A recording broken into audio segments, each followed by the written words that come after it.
Screen दिख रहा है ना? Yes sir. देखो, आज हम लोग स्टार्ट करने वाले हैं। एक मिनट।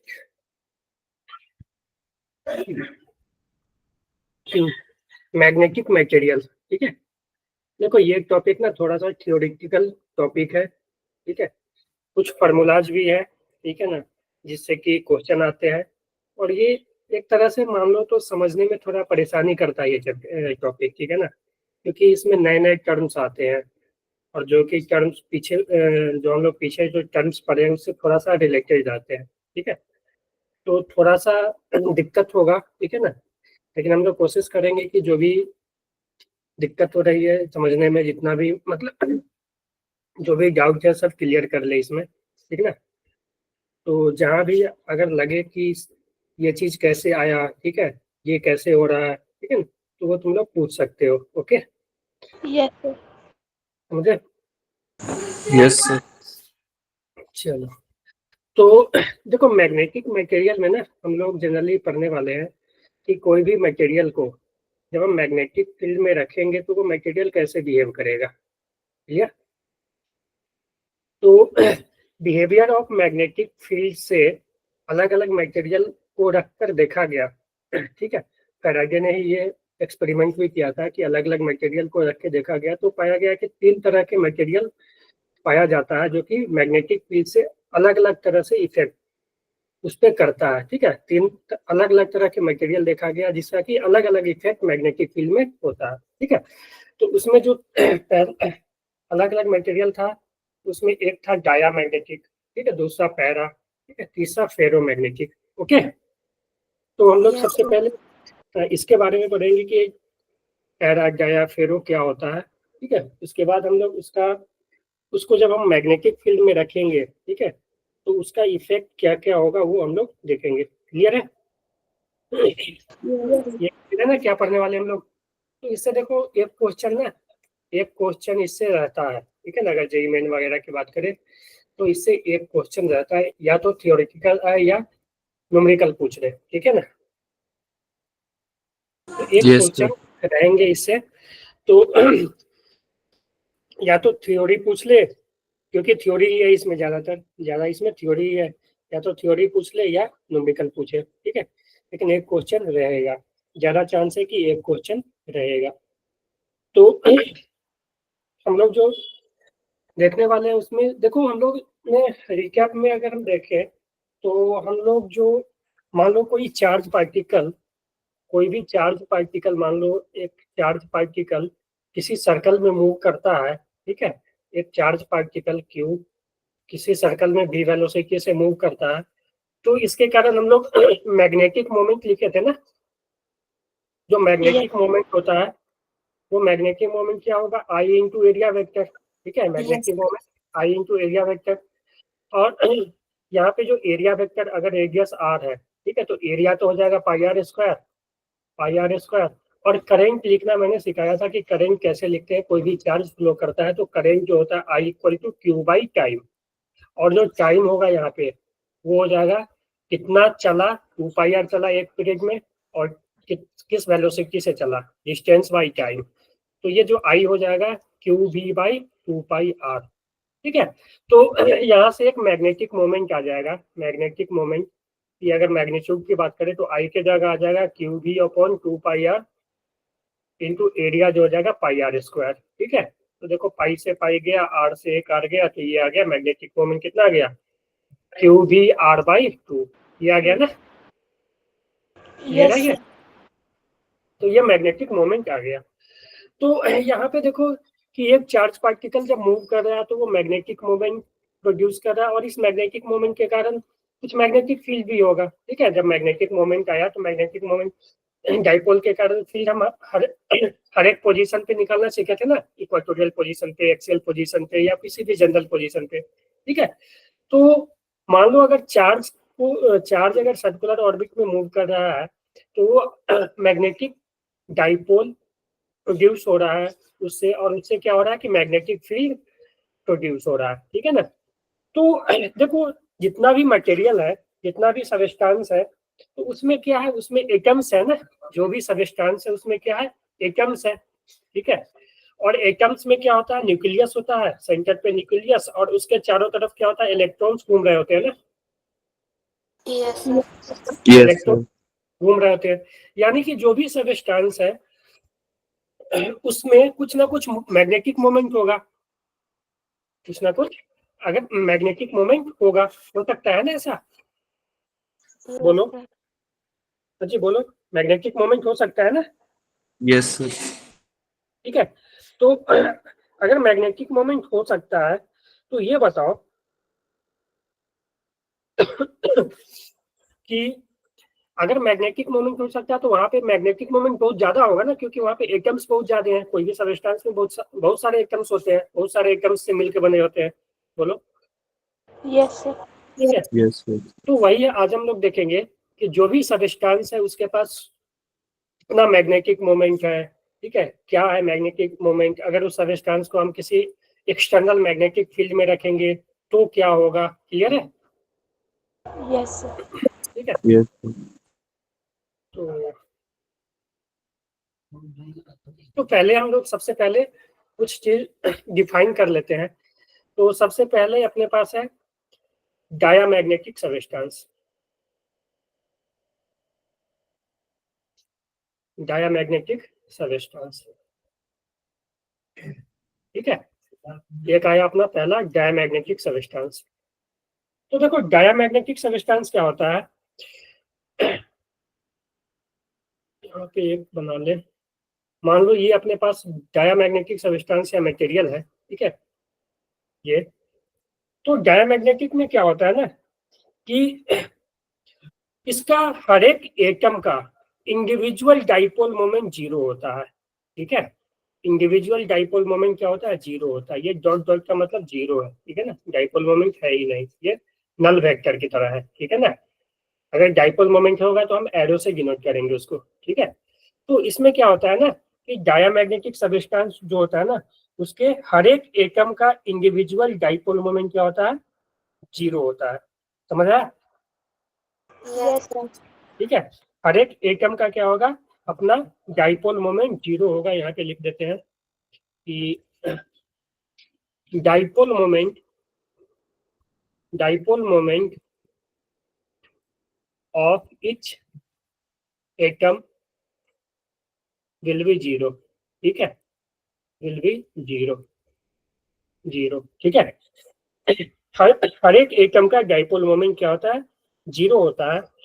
और आगे हम लिखे, अगर इसका एग्जाम्पल बताए कि ऐसा कौन सा सबस्टेंस होता है, तो एग्जाम्पल में आ जाएगा कॉपर, ठीक है, जिंक, स्मथ, सिल्वर,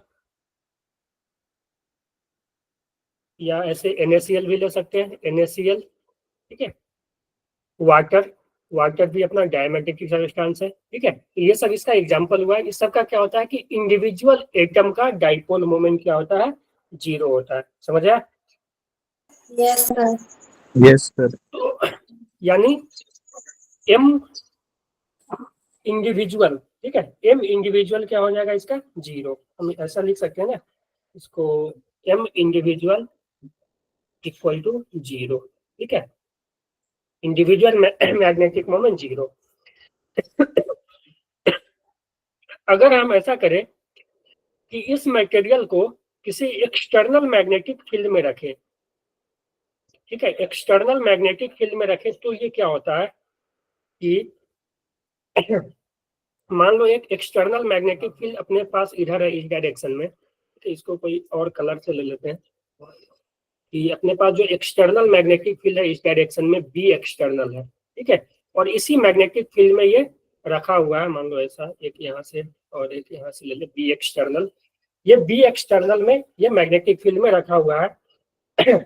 तो क्या होता है कि इसका जो भी डाइपोल मोमेंट है ना, इसका एलिमेंट का जो भी डाइपोल मोमेंट है ना, वो पहले तो जीरो था जब ये मैग्नेटिक फील्ड में नहीं था, तो ठीक है, इंडिविजुअल जीरो। लेकिन क्या होता है कि, और यहाँ पे ऐसे भी लिख सकते हैं ना, बी इंडिविजुअल जीरो और एम टोटल भी जीरो होगा, तो इंडिविजुअल ही जब जीरो है तो टोटल भी क्या होगा, जीरो, ठीक है। जब इंडिविजुअल ही जीरो है तो टोटल क्या होगा, ऑलरेडी जीरो होगा, ठीक है। किसी के पास है ही नहीं मैग्नेटिक मोमेंट, तो नेट मैग्नेटिक मोमेंट भी जीरो होगा, ठीक है। एम नेट लिख लेते हैं यहाँ पे, एम नेट, ठीक है। एम नेट भी इसमें क्या होगा, जीरो। लेकिन जब हम ऐसे रखते हैं ना इसको एक एक्सटर्नल मैग्नेटिक फील्ड में, तो क्या होता है ना कि इसका जितना भी इंडिविजुअल एटम्स है उसका जो डाइपोल मोमेंट है वो जनरेट हो जाता है, और वो जो एक्सटर्नल मैग्नेटिक फील्ड है ना उसके अपोजिट डायरेक्शन में अलाइन हो जाता है ऐसे। अब इसमें क्या आ गया, नेट डाइपोल मोमेंट आ गया, समझे, इस डायरेक्शन में, Yes, sir. ठीक है। तो इस डायरेक्शन में क्या आ गया, मैग्नेटिक मोमेंट।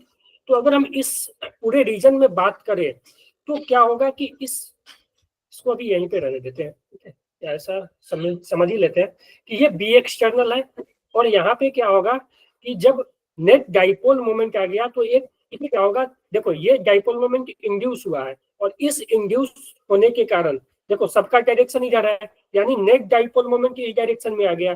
तो इस डायरेक्शन में एक क्या हो जाएगा, बी इंड्यूस हो जाएगा, इंड्यूस मैग्नेटिक फील्ड इंड्यूस हो जाएगा। एक तो बाहर है ही, लेकिन इस मटेरियल में सभी डाइपोल को एक ही डायरेक्शन में अलाइन होने के कारण, ठीक है, एक मैग्नेटिक फील्ड इंड्यूस हो जाएगा। और इस ठीक है, इसको इंड्यूस मैग्नेटिक फील्ड इसलिए बोल रहे हैं कि इसको देखो पहले तो कोई मैग्नेटिक फील्ड नहीं था, ठीक है, बाद में मैग्नेटिक फील्ड आया ना, जब इसको एक्सटर्नल मैग्नेटिक फील्ड में रखे तो इंड्यूस हुआ है, इसलिए इसको हम इंड्यूस मैग्नेटिक फील्ड बोलते हैं, ठीक है।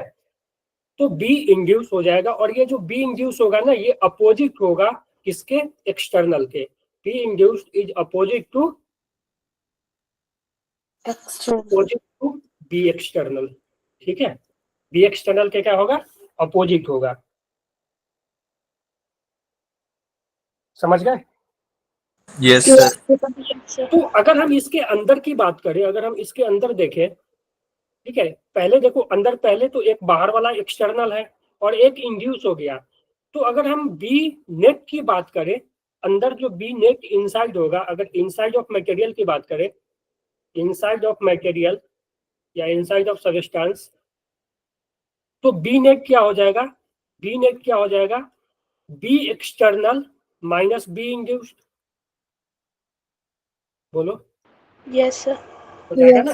नेट तो इधर था और एक इंड्यूस हो गया, तो जो अंदर बी नेट होगा वो बी नेट हो जाएगा B external minus B induced, ठीक है। जो इंड्यूस्ड वाला होता है ना वो बी एक्सटर्नल से छोटा होता है, ठीक है, समझ गए। Yes, sir. Yes, sir. तो ये हो गया।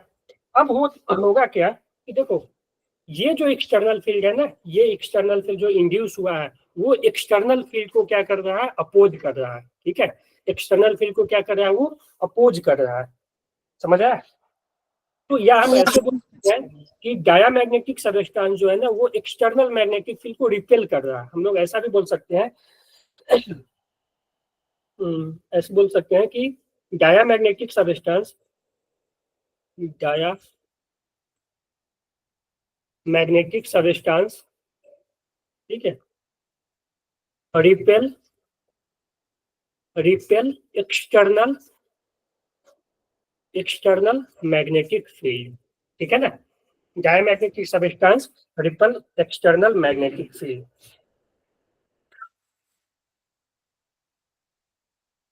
समझ आया। Yes, sir. Yes, sir. या हम ऐसे भी लिख सकते हैं कि व्हेन, कि जब, when a diamagnetic substance, when a diamagnetic substance is placed in external magnetic field, ठीक है, external magnetic field, then magnetic field inside it will be less than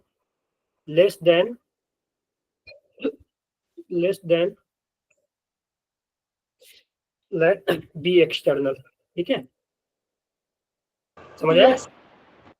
B external से छोटा हो जाएगा, समझ आया। Yes, sir. Yes, sir. तो देखो डायामैग्नेटिज्म जो है ना, एक तरह से हम ऐसा बोल सकते हैं कि डायामैग्नेटिज्म एक वीक प्रोसेस है, ठीक है ना। या वीक फेनोमेना है, ठीक है। डायामैग्नेटिज्म जो है अपना वो वीक फेनोमेना है, क्योंकि जो वो अपोज करता है ना वो वीकली अपोज करता है, ठीक है ना। अपोज वो जो करता है ना वो क्या करता है, वीकली अपोज करता है, उतना ज्यादा अपोज नहीं कर पाता है, उतना ज्यादा स्ट्रेंथ से वो अपोज नहीं कर पाता है, यानी कि बी इंड्यूस जो होता है ना वो उतना ज्यादा नहीं हो पाता है, समझ आया। Yes, sir. तो इसमें Yes, हम sir. जितना भी Yes, sir. पॉइंट लिख रहे हैं ना वो चीजें याद होनी चाहिए, ठीक है ना। जो भी पॉइंट लिख रहे हैं ना याद होनी चाहिए, क्योंकि डायरेक्ट क्वेश्चन में ये सब पूछ सकता है, ठीक है। तो जो डायामैग्नेटिज्म है वो क्या है, वीक, ये क्या करता है, वीकली मैग्नेटाइज करता है, ठीक है। या इसको हम लोग लिख सकते हैं, देखो ऐसे लिख देते हैं ना, या वीक,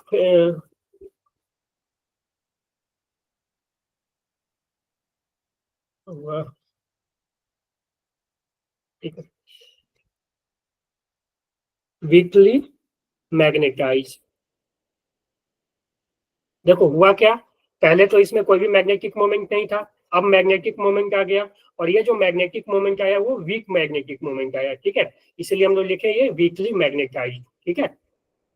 और ये जो डायामैग्नेटिज्म है ऐसा भी लिख सकते हैं, डायामैग्नेटिज्म जो है इज वीक फेनोमेना, ठीक है। क्या है, वीक फेनोमेना, ठीक है। ये जो है वीक फेनोमेना है।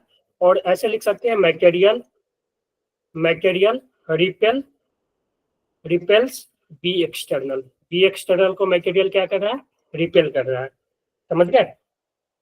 Yes, sir. तो इसका एग्जांपल लिख दिया है ना, ये बिस्मथ हो गया, जिंक, इसमें ग्रेफाइट भी लिख सकते हो, ग्रेफाइट भी जो है वो अपना डायामैग्नेटिज्म है, ठीक है। ग्रेफाइट भी अपना जो है डायामैग्नेटिज्म है। तो ये एक्सटर्नल मैग्नेटिक फील्ड कोई पॉइंट रहने ने क्या है, चलो इस पे और आगे आएंगे अभी, ठीक है, कि मैग्नेटिक फील्ड में रखेंगे तो क्या होगा, ठीक है, कितना होगा मैग्नेटिक फील्ड, ये सब हम लोग आगे देखेंगे इसको। अभी के लिए इतना ही छोड़ देते हैं, इस पे आगे बढ़ते हैं। या एक और बना देते हैं कि मान लो कि मेरे पास ऐसे भी, ऐसा ले लेते हैं कि जब कोई भी मटेरियल नहीं है तो मानते हैं कि ऐसा मैग्नेटिक फील्ड है, ठीक है, इस तरह से मैग्नेटिक फील्ड है, ठीक है, इस तरह से मैग्नेटिक फील्ड है किसी रीजन में, ठीक है, मान लो ऐसा।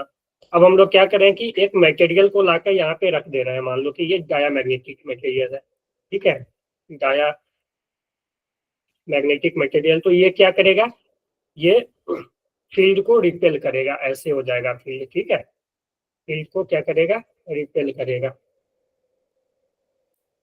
ठीक है, ये फील्ड को क्या करेगा, रिपेल करेगा, ऐसे, समझ गए।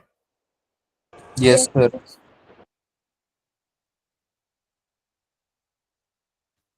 ऐसे, ओके, Yes, sir. बोलो, क्लियर है सभी को। Yes, sir. तो ये था अपना पैरामैग्नेटिक मटेरियल, डाया। अब आगे जाते हैं हम लोग पैरामैग्नेटिक पे, ठीक है। तो देखो पैरामैग्नेटिक मटेरियल क्या होता है, कि पैरा में क्या होता है ना, हेडिंग डाले, पहला ये दूसरा, पैरा मैग्नेटिक मटेरियल या सब्सटेंस, ठीक है, पैरामैग्नेटिक सब्सटेंस। देखो पैरा में क्या होता है ना, कि इंडिविजुअल एटम्स के पास डाइपोल मोमेंट रहता है, ठीक है ना, इंडिविजुअल एटम्स के पास क्या होता है, डाइपोल मोमेंट रहता है,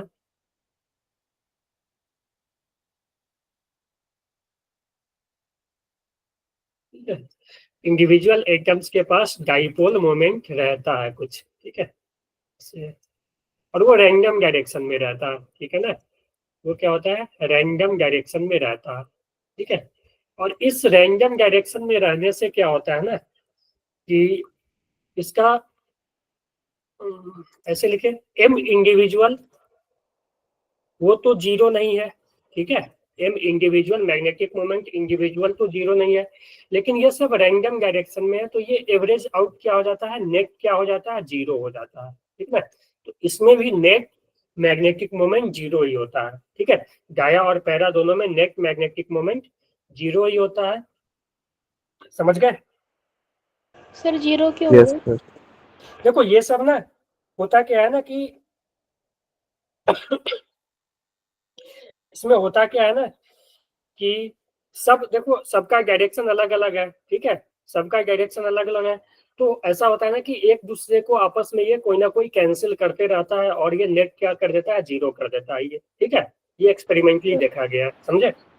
yes sir. Yes, sir.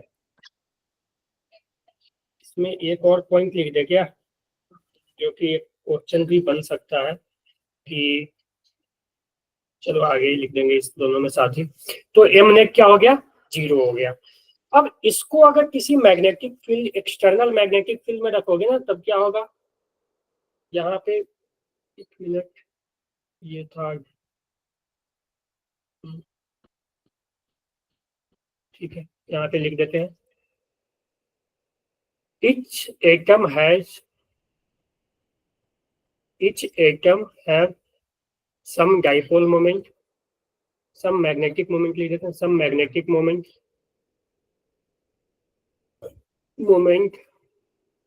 but net magnetic moment will be 0, ठीक है, but net magnetic moment will be 0, ठीक है, will be 0, नेट क्या होगा, 0 होगा। अब हम क्या करेंगे, इसको कोई एक्सटर्नल मैग्नेटिक फील्ड में रखेंगे, ठीक है, इसको हम लोग क्या करेंगे, एक एक्सटर्नल मैग्नेटिक फील्ड में रखेंगे। उसके बाद क्या होगा, इस पे देखेंगे कि जब हम इस मटेरियल को कोई एक्सटर्नल मैग्नेटिक फील्ड में रखते हैं ना, मान लो ये मटेरियल है और ये एक अपना एक्सटर्नल मैग्नेटिक फील्ड है, ऐसे उसे ले लेते हैं, ये एक्सटर्नल बी एक्सटर्नल है। तो इसको जब हम मैग्नेटिक एक्सटर्नल मैग्नेटिक फील्ड में रखते हैं ना, तो इसका जो भी डाइपोल है ना, वो मैग्नेटिक फील्ड के डायरेक्शन में अलाइन हो जाता है, ठीक है ना। इसका जितना भी मैग्नेटिक मोमेंट है क्या होगा, वो मैग्नेटिक फील्ड के डायरेक्शन में अलाइन हो जाएगा। इससे क्या होता है कि इसमें जो नेट मैग्नेटिक फील्ड, या ऐसे बोल सकते हैं नेट मैग्नेटिक मोमेंट है, वो इसी डायरेक्शन में आ जाएगा। और इस नेट मैग्नेटिक मोमेंट जो इंड्यूस हुआ है इस डायरेक्शन में, उसके कारण इस डायरेक्शन में एक बी इंड्यूस हो जाएगा, ठीक है, मैग्नेटिक फील्ड इंड्यूस हो जाएगा। तो इस केस में अगर हम बी नेट की बात करेंगे, यहाँ पे अगर हम बी नेट की बात करेंगे, तो वो बी नेट क्या हो जाएगा, बताओ कोई। 0 ही होगा। नहीं, दोनों सेम डायरेक्शन में है ना, B inside plus B outside. B induce plus B external. इसमें देखो क्या था कि जो मैग्नेटिक फील्ड था वो अपोजिट डायरेक्शन में इंड्यूस हुआ था, बी इंड्यूस, और एक्सटर्नल मैग्नेटिक फील्ड इसके अंदर भी था, वो इस डायरेक्शन में था, ठीक है, इसके अंदर इस डायरेक्शन में था, और जो इंड्यूस हुआ वो इस डायरेक्शन में इंड्यूस हुआ, अपोजिट डायरेक्शन में, ठीक है। तो अगर हम अंदर में नेट की बात करें तो वो B external minus B induce आया, ठीक है, बी नेट जो आया था वो B external minus B induce आया था। लेकिन इसमें जो बी इंड्यूस हुआ है, ठीक है, इसमें जो बी इंड्यूस हुआ है वो तो सेम ही डायरेक्शन में इंड्यूस हुआ है ना, बोलो। Yes, sir. ठीक है, इसमें जो बी इंड्यूस हुआ है वो सेम डायरेक्शन में इंड्यूस हुआ है। तो हम इसको लिख सकते हैं कि जो बी नेट है वो अपना हो गया B induce plus B external, ठीक है, जो अंदर जो नेट फील्ड हुआ ना, वो B induce plus B external हो गया, ठीक है। Yes, sir. बोलो। तो जो इनसाइड की अगर हम बात करें, अगर हम इनसाइड की बात करें तो इनसाइड कितना हो जाएगा मैग्नेटिक फील्ड, वो बी नेट से ज्यादा हो जाएगा ना, Yes, sir. या बी एक्सटर्नल से Yes, ज्यादा sir. हो जाएगा ना। यानी बी नेट जो है इनसाइड, बी नेट वो ज्यादा है बी एक्सटर्नल से, ठीक है, क्योंकि देखो बी एक्सटर्नल, बी नेट जो है B external plus B induce है ना, तो ये तो ज्यादा हो जाएगा ना, बोलो। Yes, sir. और इसमें भी क्या है ना, ये भी जो है ना वो वीकली मैग्नेटाइज होता है, ये भी जो है ना, ये भी जो है ये वीकली ही मैग्नेटाइज होता है, वीकली मैग्नेटाइज, ठीक है। इस दोनों में अंतर क्या है, अंतर बस यही है कि इसमें इंडिविजुअल होता था, ठीक है, बी नेट 0 ही, उसमें इंडिविजुअल भी 0 और एम नेट भी 0, ठीक है। उसमें क्या होता था, जब हम एक्सटर्नल मैग्नेटिक फील्ड में रखते थे तो क्या होता था कि जो मैग्नेटिक फील्ड है वो सॉरी, जो एक्सटर्नल मैग्नेटिक फील्ड है और जो इंटरनल जो इंड्यूस हुआ है वो दोनों अपोजिट डायरेक्शन में होता था। और इसमें क्या है कि दोनों सेम, जो इंड्यूस हो रहा है वो बी एक्सटर्नल के डायरेक्शन में ही इंड्यूस हो रहा है, ठीक है। Yes sir. Yes, क्या sir. एग्जाम्पल नहीं लिखे हैं क्या? एग्जाम्पल लिख देते हैं। Yes, sir. एल्युमिनियम, एक एल्युमिनियम हो गया, एक लिथियम हो गया, और एक Mg लिख देते हैं। और होगा आगे जो है ना एक, चलो आगे वो पता चल जाएगा, वहाँ पे एक कंपैरिजन किया गया, उसमें एग्जाम्पल भी होगा, ठीक है। तो ये याद रख सकते हो, एल्युमिनियम, लिथियम, मैग्नीशियम। तो ये है, ये क्या है, वीकली मैग्नेटाइज है। और ये जो मटेरियल है ना, वो देखो एक तरह से क्या हो रहा है कि दोनों सेम डायरेक्शन में, तो हम बोल सकते हैं कि जो मटेरियल है वो अट्रैक्ट कर रहा है बी एक्सटर्नल को, ठीक है। मटेरियल जो है वो बी एक्सटर्नल को क्या कर रहा है, अट्रैक्ट कर रहा है, और वो वीकली ही अट्रैक्ट कर रहा है, ठीक है ना। ऐसे लिख सकते हैं, मटेरियल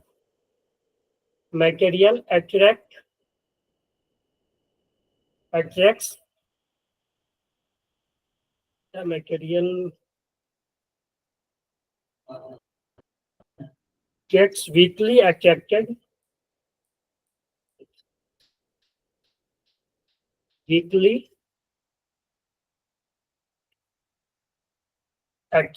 टू बी एक्सटर्नल, ठीक है। यानी ऐसा भी बोल सकते हैं कि मटेरियल बी एक्सटर्नल को क्या कर रहा है, अट्रैक्ट कर रहा है, या बी एक्सटर्नल इसको मटेरियल को अट्रैक्ट कर रहा है, ठीक है। दोनों बोल सकते हैं कि मटेरियल बी एक्सटर्नल को वीकली अट्रैक्ट कर रहा है, ठीक है। वहां क्या करता था, रिपेल कर रहा था ना, वहां क्या कर रहा था, रिपेल कर रहा था। तो हम लोग ऐसे बना सकते हैं इसमें कि अगर मेरे पास एक ऐसा डायमैग्नेटिक सब्सटेंस है, मान लो पहले तो मैग्नेटिक फील्ड ले लेते हैं, ऐसे था, ठीक है, इस डायरेक्शन में ऐसे था। तो अगर मान लो यहाँ पे हम लोग क्या किए कि पैरा को रख ले आए, पैरा मैग्नेटिक मटेरियल को, तो ये क्या करेगा कि ये कुछ अट्रैक्ट कर लेगा, ठीक है, ऐसे ऐसे, ठीक है, कुछ इससे पास भी करेगा हल्का फुल्का, ठीक है। तो एक तरह से ये अट्रैक्ट कर रहा है, ठीक है, ऐसे। उसमें क्या हो रहा था, दूर भाग रहा था, उसमें क्या हो रहा था, इसमें दूर भाग रहा था, ठीक है। ऊपर से जाकर फिर नीचे आ रहा था, ठीक है, उसमें दूर भाग रहा है, इसमें क्या है, पास जा रहा है, ठीक है, इसमें क्या है, पास जा रहा है, ठीक है। Yes sir. क्लियर है ये? Yes, sir. ओके, तो ये हो गया गैप। चलो अगला मटेरियल लिख लेते हैं हम लोग,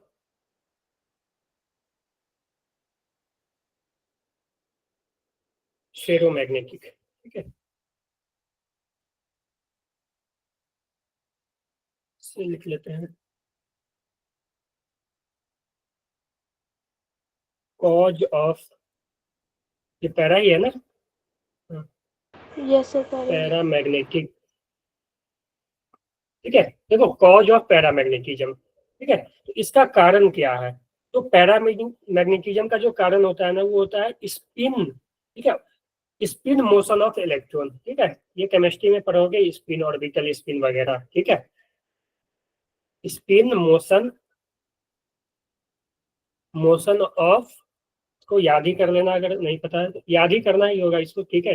इसमें तो कोई कॉन्सेप्ट है ही नहीं। स्पिन मोशन ऑफ इलेक्ट्रॉन, ठीक है, spin motion of electron.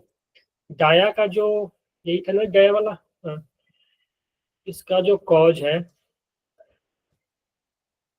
Cause of diamagnetism is, cause of diamagnetism is orbital motion of electron, ठीक है, ऑर्बिटल मोशन ऑफ इलेक्ट्रॉन, ठीक है, मोशन ऑफ इलेक्ट्रॉन, ठीक है। तो डायामैग्नेटिज्म का कारण है ऑर्बिटल मोशन, ठीक है, और पैरा का जो कॉज है वो क्या है, स्पिन मोशन ऑफ इलेक्ट्रॉन, ठीक है, याद रहेगा ना। Yes, sir. अगला टॉपिक पे आते हैं, फेरोमैग्नेटिज्म,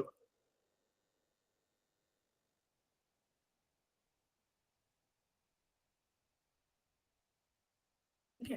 देखो फेरोमैग्नेटिज्म क्या होता है, फेरोमैग्नेटिज्म जैसे एग्जांपल की अगर बात करें तो आयरन, ठीक है, कोबाल्ट, निकेल, ठीक है, ये सब क्या चीज में आ गए, फेरोमैग्नेटिक मटेरियल में आ गए, ठीक है, ये सब क्या चीज में आ गए, फेरोमैग्नेटिक में। अगर हम एग्जांपल पहले लिख ले, एग्जांपल लिख ले, एग्जाम्पल, ठीक है। तो आयरन, आयरन को हम लोग Fe से लिखते हैं ना, ठीक है। निकेल और कोबाल्ट, ठीक है, ये सब क्या आ गया अपना फेरोमैग्नेटिक मटेरियल, समझ आया। तो अब देखो इसमें क्या होता है, इसमें जो एटम्स होते हैं ना, उसके अंदर देखो इसमें थोड़ा सा इंटरेस्टिंग है कि जो एटम्स वगैरह रहते हैं ना, वो एक तरह से डोमेन में रहते हैं, ठीक है। ऐसा कि मान लो कि एक डोमेन यहाँ बना ले, ऐसा दूसरा पेन ले लेते हैं, रेड कलर का ले लेते हैं, एक मान लो ऐसा बना ले, एक ऐसा बना ले, ऐसा, ठीक है।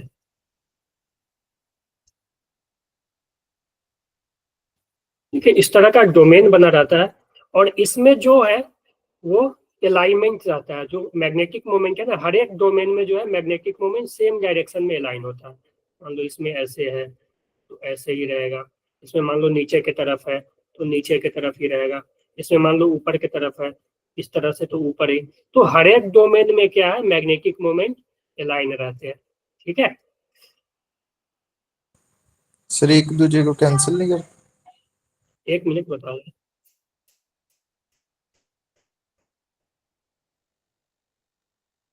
ठीक है। और इसमें भी क्या होगा ना, इसमें क्या कहते हैं डोमेन में रहते हैं, और इसमें भी नेट क्या होता है, जीरो ही होगा, ठीक है। इसमें भी क्या होगा, नेट क्या होगा, जीरो ही होगा, ठीक है। हर एक डोमेन के पास अपना मैग्नेटिक मोमेंट है, ठीक है। हर एक डोमेन में देखो सेम डायरेक्शन में, तो इस डोमेन में पूछे तो बोलेंगे कि इस डोमेन में इस डायरेक्शन में नेट है, इस डोमेन में इस डायरेक्शन में है, ठीक है। लेकिन एम नेट इसमें भी क्या होगा, जीरो ही होगा, ठीक है। Yes sir. ठीक है, क्योंकि हर एक डोमेन वाले आपस में वो कैंसिल आउट करते हैं, समझ गए। Yes sir. अब देखो इसको, इसका एग्जांपल हो गया ना,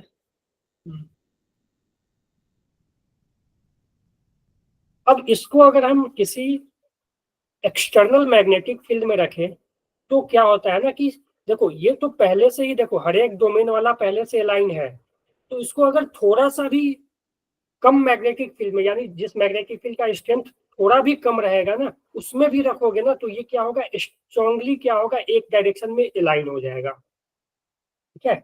एक डायरेक्शन में क्या होगा, ये स्ट्रांगली अलाइन हो जाएगा, ठीक है। तो अगर इसको हम मान लो कि कोई एक्सटर्नल फील्ड में रख रहे हैं, ठीक है, ये एक्सटर्नल में रख रहे हैं, तो इसमें क्या होगा कि ये स्ट्रांगली हर एक डोमेन वाले एक्सटर्नल मैग्नेटिक फील्ड के डायरेक्शन में ही अलाइन हो जाएगा, ठीक है। मान लो ये इधर बी एक्सटर्नल इधर है, ठीक है, तो हर एक डोमेन वाला क्या होगा, इसी डायरेक्शन में अलाइन हो जाएगा, ऐसे।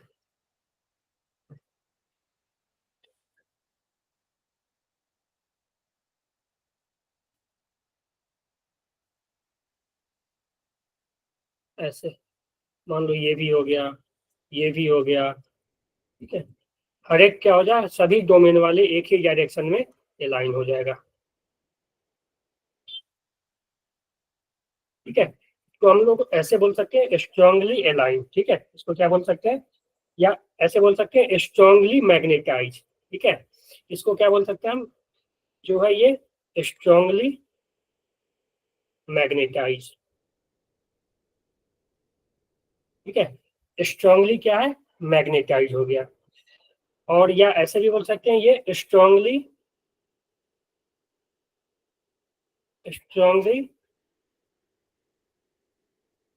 अट्रैक्टेड बाय बी एक्सटर्नल, ठीक है। क्या बोल सकते हैं, strongly attracted by B external, ठीक है, समझ आया।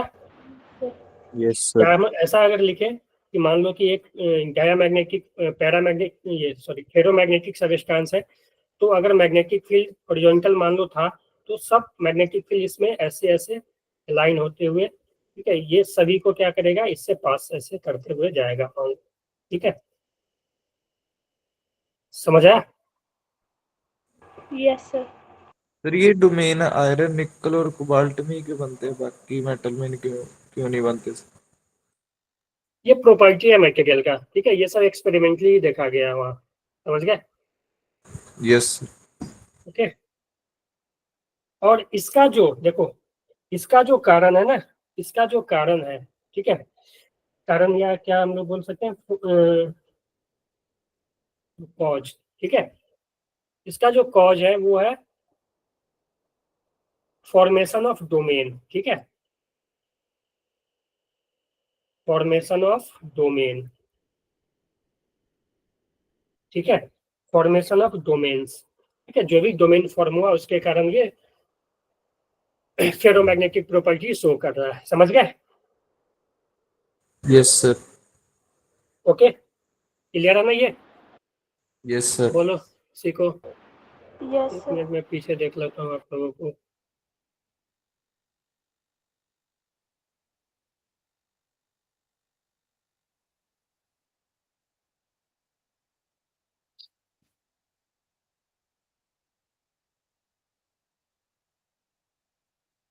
हाँ जी, बोलो। क्लियर है सर। Yes, sir. Clear. क्या हिमांशु, क्या लोग सुहानी।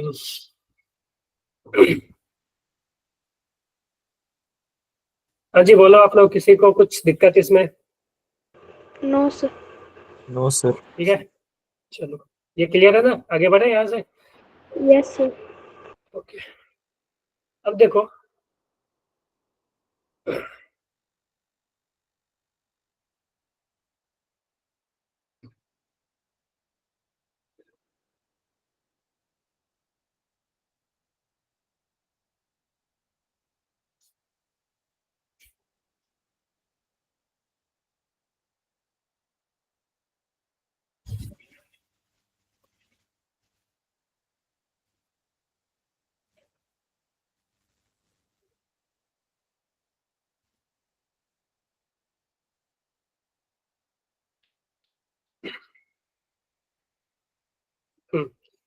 अब देखो हम लोग क्या करेंगे ना, कुछ टर्म्स डिफाइन करेंगे, ठीक है, इसको अच्छे से समझना, ठीक है, कुछ टर्म्स डिफाइन करेंगे, इसको अच्छे से समझना, ये सब चीजें भी आ सकते हैं, ठीक है ना, मतलब यहाँ से न्यूमेरिकल्स आ सकते हैं।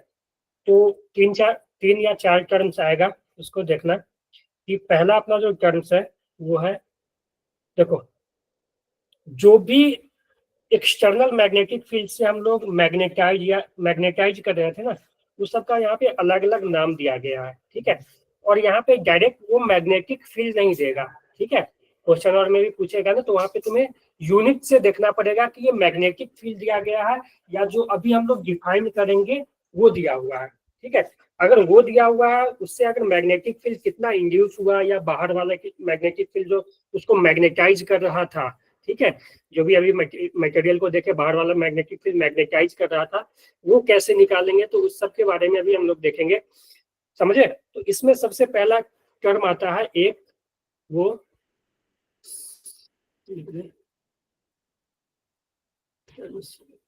ठीक है, इसमें पहला जो आता है वो आता है फर्स्ट मैग्नेटाइजिंग फील्ड। इससे कुछ समझ आया, नाम से कुछ पता चल रहा है? Yes, sir. क्या पता चला? External field. हाँ, एक्सटर्नल फील्ड। मैग्नेटाइजिंग फील्ड, हाँ, ठीक है, नाम से ही पता चल जाएगा, मैग्नेटाइजिंग फील्ड, जो फील्ड मटेरियल को अपना मैग्नेटाइज कर रहा है उसको हम लोग बोलेंगे मैग्नेटाइजिंग फील्ड, और इसको हम लोग डिनोट करेंगे एच वेक्टर से, ठीक है, ठीक है, फील्ड है तो ये वेक्टर ही होगा, तो ये एच वेक्टर से डिनोट करेंगे। तो इसको हम लोग डिफाइन किए हैं किसके लिए? एक्सटर्नल मैग्नेटिक फील्ड के लिए, ठीक है, ये ऐसे लिख लो, देखिए, H is defined for H is defined for external magnetic field, ठीक है, एक्सटर्नल मैग्नेटिक फील्ड, या हम लोग बी एक्सटर्नल यहाँ से लिख देते हैं, वेक्टर लगा देते हैं, या ऐसे लिख रहे हम फील्ड which is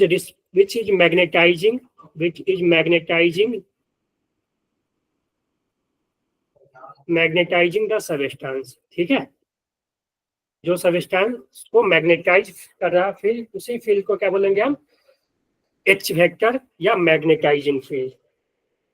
तो अगर देखो इसका जो यूनिट होता है ना, यूनिट यूनिट इसका जो यूनिट होता है वो होगा एम्पियर पर मीटर। ठीक है, एम्पियर पर मीटर, या हम लोग ऐसे लिख देंगे ए एम। ठीक है, बोलो क्लियर है? Yes Yes, sir. sir.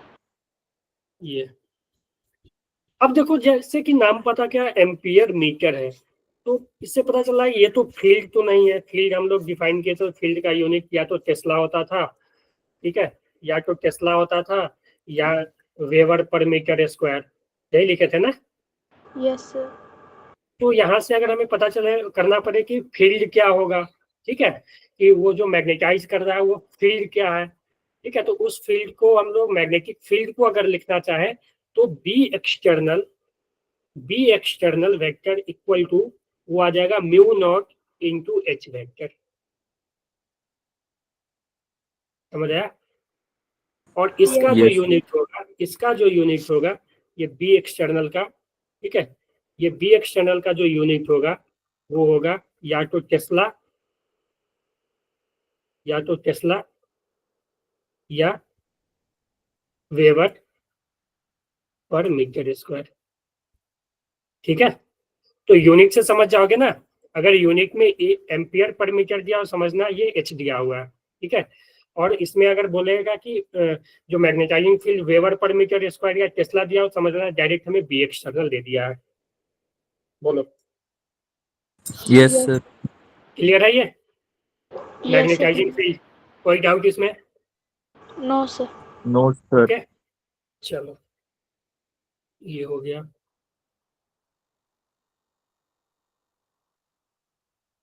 दूसरा दूसरा होता है इंटेंसिटी ऑफ मैग्नेटाइजेशन। तो समझ आया? कितना मैग्नेटाइज हो रहा है सर मटेरियल? हाँ, ठीक है, अपना मटेरियल कितना मैग्नेटाइज हो रहा है, ठीक है, उसको हम लोग मेजर करते हैं इंटेंसिटी से। ठीक है, इंटेंसिटी ऑफ मैग्नेटाइजेशन, ठीक है, इंटेंसिटी ऑफ मैग्नेटाइजेशन, इसको हम आई वेक्टर से डिनोट करेंगे। क्लियर है? इसको हम लोग आई वेक्टर से डिनोट करेंगे।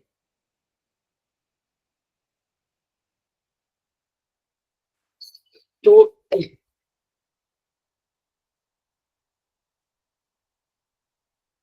इंटेंसिटी ऑफ मैग्नेटाइजेशन होता है, इसको हम लोग ऐसे भी लिख सकते हैं कि पर यूनिट वॉल्यूम कितना मैग्नेटिक मोमेंट आया। ठीक है, कि एक यूनिट वॉल्यूम में सबस्टेंस में कितना मैग्नेटिक फील्ड आया, मैग्नेटिक मोमेंट इंड्यूस हुआ।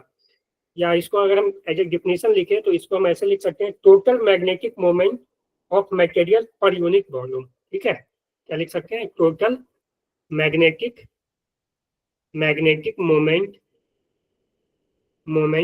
Of material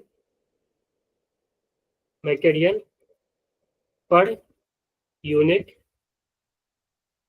volume. ठीक है, पर यूनिट वॉल्यूम कितना मैग्नेटिक मोमेंट आया इस मटेरियल में। समझ गए?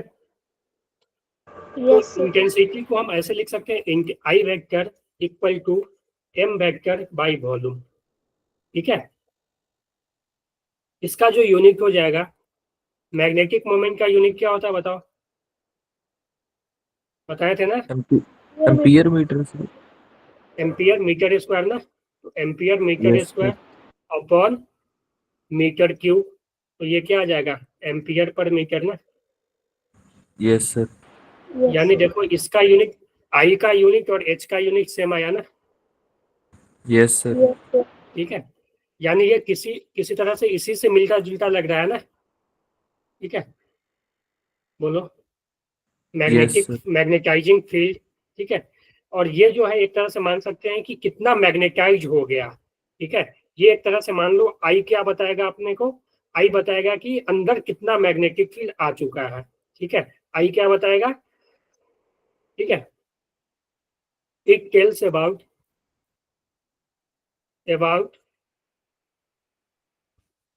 बी इंड्यूस, ठीक है, क्या बताएगा ये, बी इंड्यूस के बारे में, क्लियर है।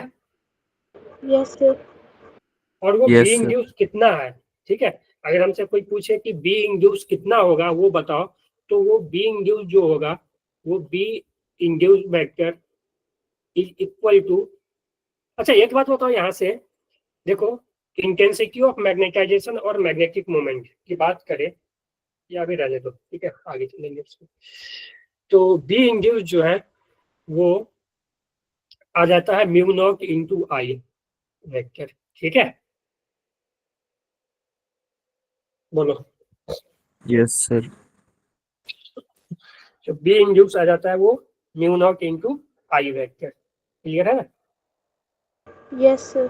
Yes. Yes, sir. या जो आई है ना, या ऐसे भी बोल सकते हैं I tells us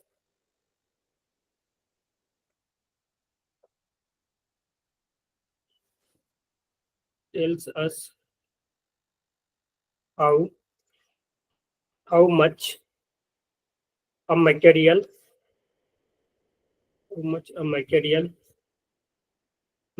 is magnetised, ठीक है।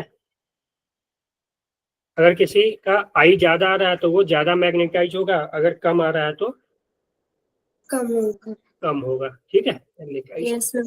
क्लियर है, समझ आया दोनों term, Yes, sir. Yes, sir. Magnetise, ठीक है, और intensity of magnetisation,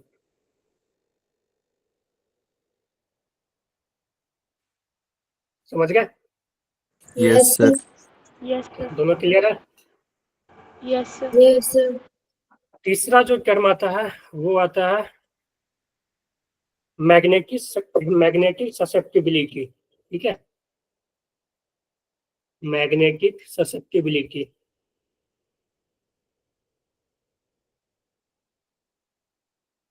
magnetic susceptibility उसको साई से डिनोट करते हैं, ठीक है, ये इस तरह से साई होता है, ठीक है ना, मैग्नेटिक ससेप्टिबिलिटी, ये बताता है ना, ये मटेरियल के लिए डिफाइन किया जाता है, ठीक है, ये मटेरियल के लिए डिफाइन किया जाता है, और ये बताता है कि कितना इजिली, ठीक है, कितना इजिली या कितना टफ किसी मटेरियल को मैग्नेटाइज करना है, ठीक है। अगर किसी भी मटेरियल को मान लो कि ससेप्टिबिलिटी कम है, ठीक है, तो उसको मैग्नेटाइज कर, ऐसा बोल सकते हैं कि किसी मटेरियल का ससेप्टिबिलिटी ज्यादा है तो वो जल्दी मैग्नेटाइज होगा, ठीक है, यानी कम फील्ड पे ही वो मैग्नेटाइज ज्यादा हो जाएगा, ठीक है। या ऐसा बोल सकते हैं कि किसी का कम है तो वो कम मैग्नेटाइज होगा, ठीक है ना। तो इसको अगर हम पहले डिफाइन कर ले कि ये क्या है, तो इट टेल्स अबाउट, लिख लो, it tells about the as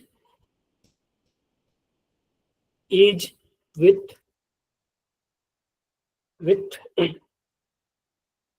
is with which material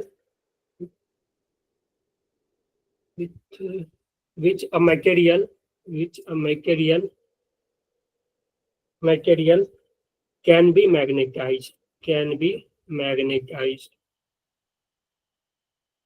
ठीक है, कि कितना इजिली कोई मटेरियल मैग्नेटाइज हो रहा है। इसको जो डिफाइन किया गया आई को जो डिफाइन किया गया है साई को, वो साई जो होता है वो साई है, वो एक्स की तरह लिखा जाता है ऐसे, psi equal to I by H, ठीक है, आई बाई एच, आई क्या है, कितना मैग्नेटाइज हुआ, एच कितना है, कितने मैग्नेटिक फील्ड में मैग्नेटाइज हुआ, यही है ना। आई है इंटेंसिटी ऑफ मैग्नेटाइजेशन, ठीक है, एच क्या है, मैग्नेटाइजिंग फील्ड। अगर मान लो आई ज्यादा हो गया और ये कम ही है, यानी कम मैग्नेटिक फील्ड में ये ज्यादा है, हो गया मैग्नेटाइज ना, तो साई क्या हो जाएगा, ज्यादा हो जाएगा, ठीक है। साई अगर ज्यादा है किसी मटेरियल का तो इसको हम क्या बोल सकते हैं, इजिली मैग्नेटाइज, ठीक है, इजिली मैग्नेटाइज। अगर साई किसी मटेरियल का कम है, ठीक है, तो इसको लिख सकते हैं कि टफ टू मैग्नेटाइज, ठीक है, टफ टू मैग्नेटाइज, बोलो। Yes, sir. तो साई को डिफाइन किया गया I बाई एच, और देखो I और H दोनों वेक्टर है, ठीक है, I और H दोनों वेक्टर है। अब यहाँ से तुम चलो गाया मैग्नेटिज्म में, ठीक है। अगर हम मटेरियल की अब बात करना शुरू करें तो गाया में देखो, गाया में जो इंड्यूस होता था वो अपोजिट होता था ना एक्सटर्नल से, Yes, sir. Yes, sir. ठीक है। तो एक को नेगेटिव लेना पड़ेगा, एक को पॉजिटिव, तो गाया के लिए साई क्या हो जाएगा, नेगेटिव होगा ना। Yes. गाया Yes, के sir. लिए साई क्या होगा, देखो फोर गाया, अगर हम यहाँ पे लिख दे फोर, इसे ले लेते हैं, ये समझ आ गया ना मैग्नेटिक ससेप्टिबिलिटी। सर ये Yes, sir. साई कैसे पता चलेगा, मतलब दिया होगा क्वेश्चन में क्या चीज, साइज जो है सर? ये सब वो क्वेश्चन पूछेगा ना, क्वेश्चन जैसे पूछेगा वहां पे जो चीज पूछेगा उसके अनुसार से वो दिया रहेगा। अगर अगर वो उसको साई ही पूछना रहेगा तो क्यों देगा, IH दे देगा या कुछ और दे देगा, उसको हम आगे अभी करेंगे, ठीक है ना। तो Yes, sir. फोर गाया, गाया में क्या होता है, जो इंटेंसिटी I, जो मैग्नेटाइज हुआ I एंड H, जो मैग्नेटाइज कर रहा है वो दोनों क्या है, H R अपोजिट ना, Yes, sir. Yes, sir. Opposite direction, ठीक है। तो यहाँ से हम क्या लिख सकते हैं, साई जो होगा वो निगेटिव होगा ना, एक निगेटिव Yes, ये sir. पॉजिटिव, तो साई जो होगा वो निगेटिव होगा, साई इज निगेटिव, ठीक है। या ऐसा लिख सकते हैं, साई जो है 0 से छोटा, समझ गए। Yes, sir. उसी तरह और साई जो है 0 से छोटा होगा, और साई का वैल्यू भी कम ही होगा, क्योंकि वो क्या होता था, वीकली मैग्नेटाइज होता था, ठीक है, कम मैग्नेटाइज होता था, यानी ज्यादा फील्ड पे भी वो क्या होता था, कम मैग्नेटाइज, यानी साई का जो वैल्यू है वो भी कम होगा, ठीक है। Yes, sir. बोलो, हाँ जी, तुम लोग क्लियर बोलो, समझ आ रहा है ना, क्योंकि ये देखो ये सब टर्म है ना, समझना पड़ेगा अच्छे से। Sir Yes, sir. नेगेटिव और हाँ जी बोलो, एक सर मिनट एक मिनट, साई 0 ऐसा लिख सकते हैं ना, साई निगेटिव, हाँ बोलो क्या। सर डायमैग्नेटिज्म दोबारा से रिपीट करना। हाँ देखो गाया के लिए क्या होता है ना, I और H दोनों अपोजिट होता है, हमने देखा था ना कि जो इंड्यूस हुआ है, आ गया यहाँ पे, जो इंड्यूस हुआ है वो, जो देखो एक्सटर्नल है वो इस डायरेक्शन में, एक्सटर्नल के लिए हम लोग क्या डिफाइन किए हैं, H वेक्टर, ठीक है, मैग्नेटाइजिंग फील्ड, ठीक है, तो वो इस डायरेक्शन में है। और जो इंड्यूस हुआ है, ठीक है, उसके लिए हम लोग डिफाइन किए हैं I vector, intensity of magnetisation, वो इस डायरेक्शन में, तो दोनों अपोजिट में है। तो साई जो होता है I बाई H होता है, तो डायरेक्शन के साथ लोगे तो ये इसको निगेटिव, अगर मान लो इसको पॉजिटिव ले ले, इस डायरेक्शन को पॉजिटिव ले ले, तो इधर वाले को निगेटिव लेना पड़ेगा ना, यानी ये जो I होगा वो निगेटिव होगा और H होगा वो पॉजिटिव, तो निगेटिव बाई पॉजिटिव करेंगे तो वो निगेटिव ही आएगा ना, यस सर। ठीक Yes, है, sir. वो निगेटिव आएगा। और एक मिनट वहाँ पे थोड़ा सा गलत लिखा गया था, हाँ ये निगेटिव आएगा और स्मॉल आएगा, क्या आएगा, स्मॉल, ठीक है, निगेटिव आएगा और स्मॉल आएगा, समझ गए, yes sir. Negative and small लिख सकते हो ऐसे।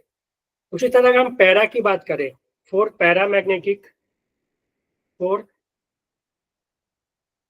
पैरा मैग्नेटिक सब्सटेंस, ठीक है, इसका देखो इसमें क्या होता था, दोनों सेम डायरेक्शन में रहता था ना, yes sir. yes, sir. I and H दोनों सेम डायरेक्शन में रहता था ना, I vector and H vector are in same direction, ठीक है, सेम डायरेक्शन। तो इसके लिए जो साई होगा वो I बाई H होता है ना, और इसके लिए साई जो होगा वो पॉजिटिव होगा, ठीक है, तो साई इज पॉजिटिव, और इसके लिए भी स्मॉल ही होगा, ठीक है, पॉजिटिव और स्मॉल, ठीक है, क्योंकि ये भी जो है वीकली मैग्नेटाइज ही होता था, ठीक है। उसी तरह अगर हम बात करें फेरो के लिए,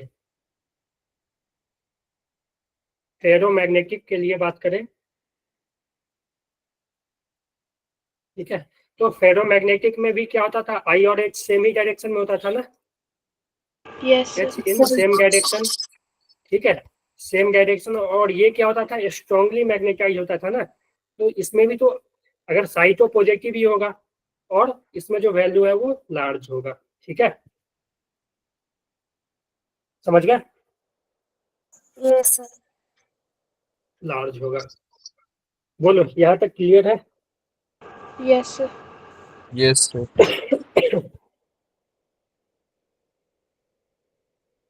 एक मिनट मुझे लगा कोई मैसेज किया है क्या?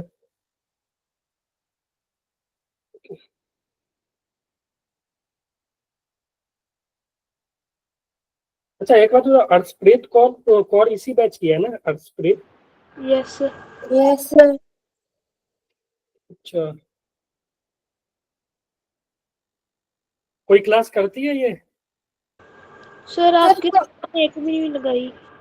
यस वही सर, तो, कभी एक भी। कभी लगाती है। अच्छा, और ये एक मिनट देखना। अमनदीप आई है आज? अमनदीप है आज क्लास में? No sir. नहीं है? पिछले क्लास में थी ये? सर पिछली क्लास तो लगी नहीं ना, आज कैंसिल थी। अच्छा, ये भी 1-2 दिन आई, उसके बाद नहीं आई है। चलो, ओके, हो गया अपना ना। ठीक है, आगे बढ़े। Yes, sir. अब देखो, ये तो हमने यहाँ पे लिख लिया, तो अब हम इसी को थोड़ा आगे बढ़ाते हैं। हम्म,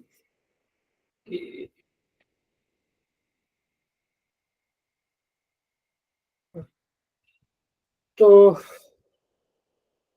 यहाँ पे अब हम क्या करते हैं ना, कोई एक जनरल सब्सटेंस ले लेते हैं, जनरल बॉडी। ठीक है, उससे इसको हम लोग क्या करेंगे, एक मैग्नेटिक फील्ड में रखेंगे और उसमें क्या क्या होगा उसको हम लोग देखेंगे। कि मान लो एक बॉडी है मेरे पास, सब्सटेंस है, ठीक है, कोई भी सब्सटेंस हो सकता है, डाया फेरो फेरो, ठीक है, ये एक सब्सटेंस है अपना। इसको हम लोग क्या किए, एक एक्सटर्नल मैग्नेटिक फील्ड में रखे। ठीक है, अच्छे से ध्यान से समझना इसको। एक एक्सटर्नल मैग्नेटिक फील्ड इस डायरेक्शन में बी एक्सटर्नल है।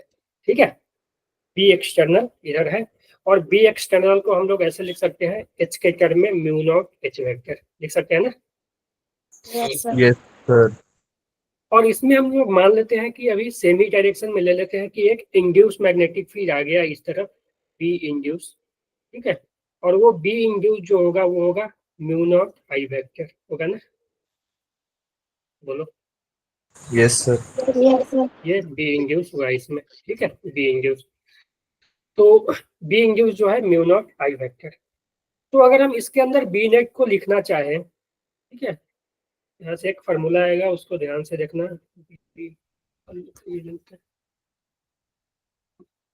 अगर हम इसके अंदर बी नेट लिखना चाहें, मटेरियल के अंदर बी नेट, तो वो बी नेट को हम क्या लिख सकते हैं, उस बी नेट को हम लोग लिख सकते हैं म्यू नॉट, या ऐसे B induced plus B external. ठीक है, यस सर।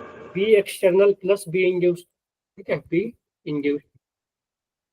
और हम लोग ऐसे लिख सकते हैं बी नेट को, कि बी नेट जो है अपना वो आया, बी एक्सटर्नल को हम लोग लिख सकते हैं म्यू नॉट एच वेक्टर, और बी एक्सटर्नल को लिख सकते हैं, बी इंड्यूस जो होगा उसको म्यू नॉट आई वेक्टर। ठीक है, अब बी नेट, ये मान लो इस मटेरियल का जो परमिटिविटी है, ठीक है, वो म्यू है।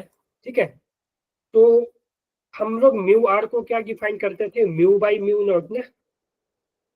Yes Yes, sir. sir. Sir. ठीक है, तो इस मटेरियल का जो म्यू हो जाएगा, अगर इलेक्ट्रिक परमिटिविटी म्यू आर दिया हुआ है, तो इसका जो म्यू हो जाएगा वो हो जाएगा mu naught into mu R. ठीक है, mu naught into mu are.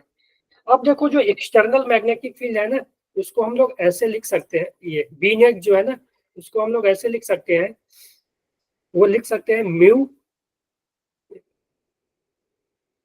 इसका जो परमिटिविटी है म्यू इंटू एच वेक्टर। ठीक है, इसको हम लोग ऐसे लिख सकते हैं, mu into H vector equal to mu naught H vector plus mu naught I vector. ठीक है, ये जो है वो नेट आया, उसको हम लोग म्यू इंटू एच लिख सकते हैं। ठीक है, म्यू इंटू एच। ये म्यू क्या है? Permittivity of material. और इसको अगर हम म्यू रिलेटिव के टर्म में लिखना चाहे तो इसको हम अगला स्टेप में ऐसे लिख सकते हैं, mu naught into mu R H vector is equal to mu naught H vector plus mu naught I vector. ये क्लियर है यहाँ तक? Yes sir. अब देखो यहाँ से कुछ कैंसिल हो रहा है, म्यू नॉट से म्यू नॉट कैंसिल हो रहा है, और तुम एच वेक्टर को इधर भेज दो, तो इधर भेजोगे तो ये दोनों से डिवाइड होगा, इससे डिवाइड होगा तो एच कैंसिल हो जाएगा, यहाँ 1 बचेगा, और ये इससे डिवाइड होगा तो ये आई बाई एच बचेगा। तो यहाँ से जो म्यू आर हो गया, relative permittivity of this material is equal to 1 plus I vector, I by H लिख देते हैं क्योंकि वेक्टर का डिवीजन डिफाइन नहीं है, तो आई बाई एच लिख दिए, आई बाई एच। और आई बाई एच हम क्या डिफाइन किए थे? बोलो। सब्सपेक्टिविटी डायम। हाँ, तो 1 प्लस आई, ठीक है। तो यहां से हमें क्या पता चल गया? Permittivity of this, relative permittivity of this medium. Clear है? Yes, sir. Yes sir. Okay, relative permittivity of this medium. अब उसी तरह तुम अलग अलग मटेरियल के लिए लिख सकते हो, ठीक है। अगर मान लो पैरा के लिए लिखना, गाया के लिए लिखना है तो ये नेगेटिव होगा तो 1 माइनस आई हो जाएगा, ठीक है। पैरा के लिए लिखना है तो 1 प्लस आई हो जाएगा, ठीक है। फिर से फेरो के लिए लिखना है तो 1 प्लस आई, ठीक है। और साई उसमें ज्यादा होता है तो म्यू और ज्यादा हो जाएगा, ऐसे बोल सकते हैं ना? Yes, sir. ठीक है, तो यहाँ से हम ऐसे भी बोल सकते हैं, यहाँ से हम लोग ऐसे बोल सकते हैं, यहाँ पे लिख लेते हैं mu are equal to 1 plus psi आया, ठीक है। Mu are equal to 1 plus psi, तो 4 गाया, ठीक है, सबस्टांस। ये म्यू आर जो हो जाएगा वो हो जाएगा 1 माइनस साई, यस सर। ठीक है। यहाँ से देखो 1 माइनस साई मतलब 1 से छोटा ही आएगा ना, 1 से छोटा ही आएगा ना। तो जो म्यू आर है ना, इसके लिए म्यू आर वो 1 से छोटा रहेगा और 0 से बड़ा रहेगा, ठीक है। इसको ऐसे लिख सकते हैं, 0 से बड़ा यानी mu R greater than 0 and less than 1। Less than 1 के लिए हम लोग ऐसे लिख सकते हैं 1 बड़ा, ठीक है। बोलो, यस। समझ गए ना? 0 से बड़ा 1 से छोटा, निगेटिव ही रहेगा, ठीक है ना? बोलो, यस सर। क्योंकि साइज जो है ना वो क्लियर है ये। Yes, sir. फिर अगर हम पैरा की बात करें, और पैरा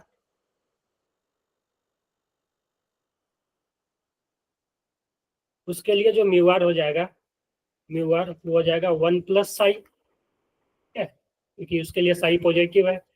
और जो म्यू आर का जो वैल्यू होगा ना वो कितने बीच में होगा? देखो 1 से बड़ा होगा, ठीक है, 1 से बड़ा होगा, लेकिन ये 2 से छोटा होगा, ठीक है। 1 और 2 के बीच में रहेगा और ये पॉजिटिव ही रहेगा। अगर हम इसके लिए बात करें ना, फॉर फेरोमैग्नेटिक,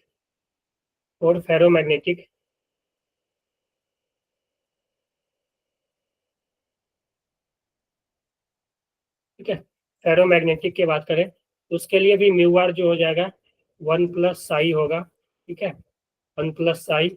और ये जो है ना वो लार्ज होगा, ठीक है, ये जो है वो बहुत बड़ा होगा, ग्रेटर देन 1, ठीक है।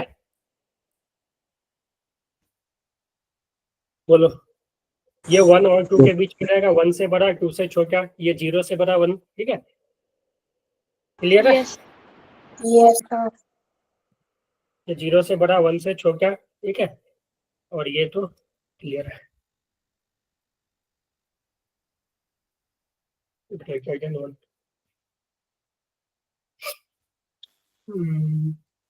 कुछ बचा नहीं ना इसमें? हाँ जी, बोलो। सर ये जो आपने अभी करवाया था ना फेरो सब्सटा, हाँ बोलो। ये नहीं सर वो वाला जब अभी हम कर रहे थे ये सब सर, नहीं वो अभी जो लिखाया था आपने सर, इससे पहले आपने जो ये बी नेट के नीचे न्यू एच लिखवाया था। हाँ, ये B net mu into H ही होगा, ये इलेक्ट्रोस्टैटिक में भी पढ़े होगे तुम लोग, ठीक है।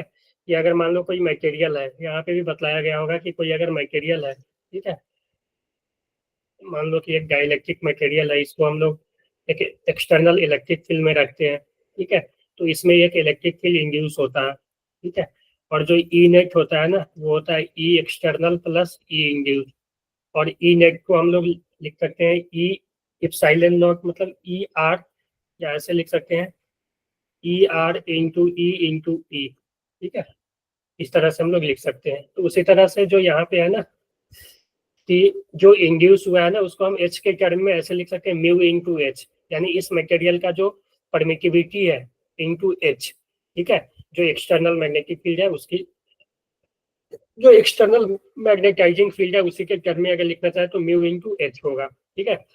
और इस म्यू को अगर हम रिलेटिव परमिटिविटी के टर्म में लिखे, ठीक है, तो ये आ जाएगा mu equal to mu naught into mu r, जैसे ई को लिखा था ना किसी मटेरियल को E naught into E r, ठीक है, उसी तरह से, ठीक है। Yes sir. तो यहाँ से अपने पास ये आ गया। बोलो।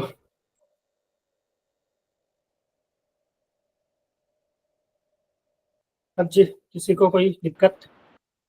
No sir. No, sir. No, sir. अब देखो, एक टर्म अगर हम बात करें, थोड़ा सा डिफाइन यहीं पे कर ही देते हैं इसको, उसके बाद हम लोग लास्ट में एक क्वेश्चन करेंगे। एक होता है क्यूरी टेम्परेचर, ठीक है, या क्यूरी लॉ भी बोल सकते हैं हम लोग, इसमें हो जाएगा, इसको भी ध्यान से समझना।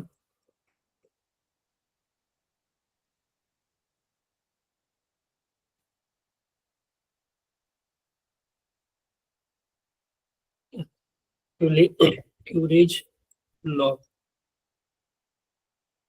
ठीक है।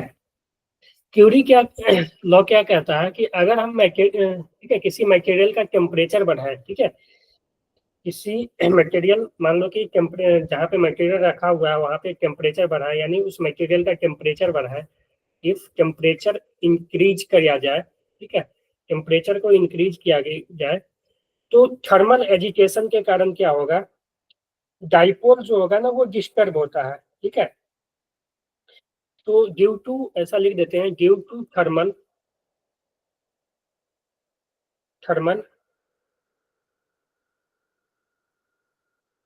एजिटेशन, ठीक है, the alignment of dipole will be disturbed. Agitation, the alignments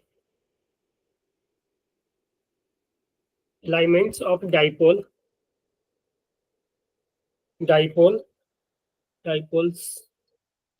get disturbed, ठीक है,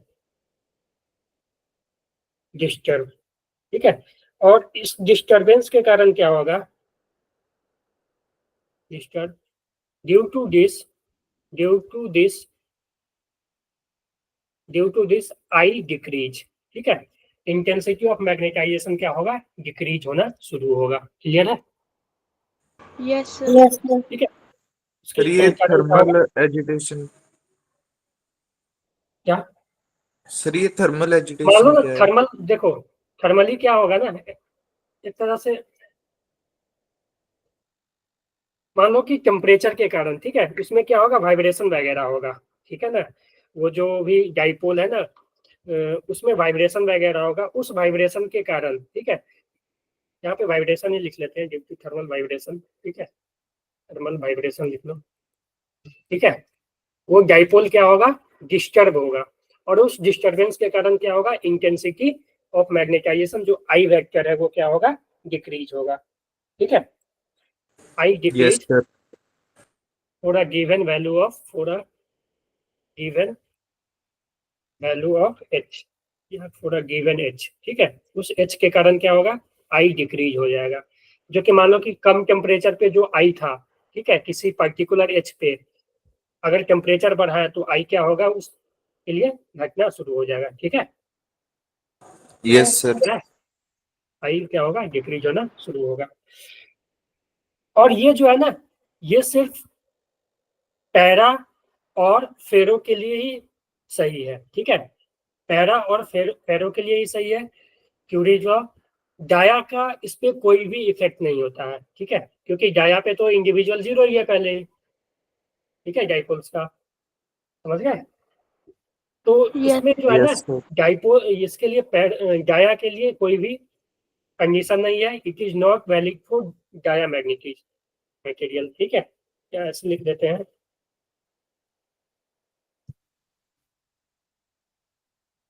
तो इससे क्या होगा, देखो आई डिस्टर्ब होगा, आई डिस्टर्ब होने से क्या होगा, ऐसे लिख सकते हैं आई डिक्रीज, ठीक है, इससे क्या होगा, साई डिक्रीज होगा ना, क्योंकि साई जो है आई बाई एच है, एच मान लो सेम ही है, और आई डिक्रीज हो रहा है तो साई डिक्रीज होगा, होगा ना, यस सर ठीक है। Yes. यस तो साई डिक्रीज होगा, अब कैसे डिक्रीज होगा वो हम लोग देखते हैं, इसमें हम लोग एक लिख लेते हैं, ये सब चीजें देखना, ध्यान से लिखना, क्योंकि क्वेश्चन डायरेक्ट आ जाता है इस पे, ठीक है ना। तो इस पे ऐसे लिख सकते हैं, Sai Sai four Sai four diamagnetic substance, magnetic substance does not depend on temperature, ठीक है, on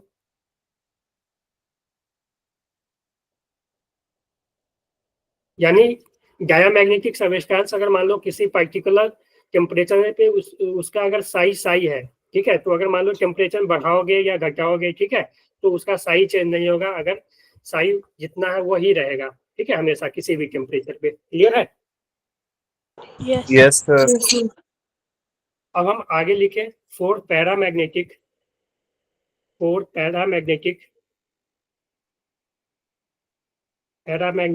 सबस्टेंस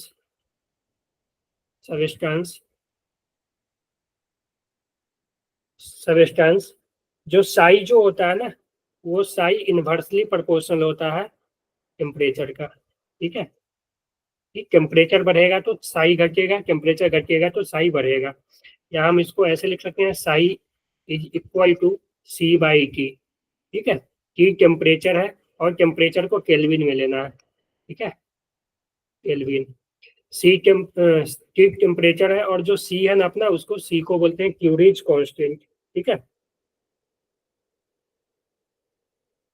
वो अगर क्वेश्चन देगा तो उसमें दे देगा क्यूरी कांस्टेंट, ठीक है, क्यूरीज कांस्टेंट, या और टेम्परेचर को हम एब्सोल्यूट टेम्परेचर लिख सकते हैं, एब्सोल्यूट मतलब वो केल्विन में लेना है टेम्परेचर, ठीक है, केल्विन में लेना है। तो यहाँ से अगर हम ऐसा लिखना चाहें कि इसके लिए जो साई होता है वो, ये तो कांस्टेंट है, तो साई इंटू टी का प्रोडक्ट कांस्टेंट होगा ना, ठीक है, या हम ऐसा लिख सकते हैं, psi one T one equal to psi two T two, मान लो कि Q1 टेम्परेचर पे ये साई वन है तो T2 टेम्परेचर पे साई टू हो जाएगा, तो ये रिलेशन इस पे डायरेक्ट क्वेश्चन पूछ सकता है कि मान लो कि पैरामैग्नेटिक सबस्टेंस है, बोलेगा कि 10 डिग्री सेल्सियस पे उसका 2 है साई, तो 50 डिग्री सेल्सियस पे बताओ, तो यहाँ से निकाल सकते हो, और वो जो टेम्परेचर है वो केल्विन में लेना है। ऐसा ही क्वेश्चन तुमसे डाया के लिए भी पूछ सकता है कि मान लो कि 50 डिग्री सेल्सियस पे साई मान लो 0.5 है, तो 100 डिग्री सेल्सियस पे कितना होगा, तो चेंज ही नहीं होगा, 0.5 ही रहेगा। तो क्वेश्चन फंसाने के लिए ऐसा कर सकता है, गलत करवाने के लिए, कि तुम यहाँ से डायरेक्ट करके उसके लिए भी निकाल दो, लेकिन उसके लिए याद रखना कि कोई चेंज नहीं होता। तो क्वेश्चन जब पढ़ना ना, तो अच्छे से देखना किसके लिए पूछ रहा है, समझ गए। यस यस सर, तो ये दोनों का हो गया पेज का, तो इसको हम लोग ऐसा करते हैं ना, आगे कर लेते हैं कहीं, उसको हम अरेंज कर देंगे बाद में, ठीक है, यस यस सर, ठीक है।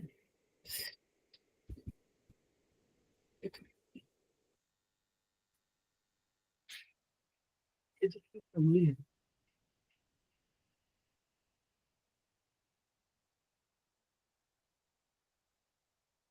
यही कर लेते हैं।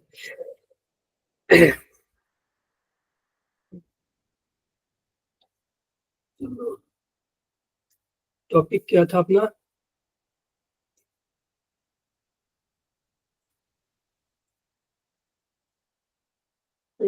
पैरा हो गया था, और फेरोमैग्नेटिक, ठीक है, और फेरोमैग्नेटिक, या ऐसे लिख रहे हैं effect of temperature on ferromagnetic, effect of temperature on ferromagnetic substance, ठीक है। Yes sir. तो देखो इसमें भी क्या होता है ना, हीट करने से क्या होगा, आई डिक्रीज होगा, ठीक है, हीट करने से आई डिक्रीज होगा। और देखो ज्यादा हीट कर दोगे ना, इसमें एक दिक्कत और आता है कि जब ज्यादा हीट करते हैं ना, तो फेरोमैग्नेटिक सबस्टेंस पैरामैग्नेटिक की तरह बिहेव करना शुरू कर देता है, ठीक है। इसमें भी क्या होगा कि अगर टेम्परेचर तुम बढ़ाओगे, ठीक है, टेम्परेचर बढ़ाओगे, ठीक है, टेम्परेचर बढ़ाओगे तो क्या होगा, आई डिक्रीज होगा, और आई डिक्रीज होने से साई क्या होगा, टेम्परेचर बढ़ाने से आई डिक्रीज होगा, और आई डिक्रीज होने से साई भी क्या होगा, डिक्रीज होगा, ठीक है। और इसमें एक ऐसा लिख देते हैं यहाँ पे, on heating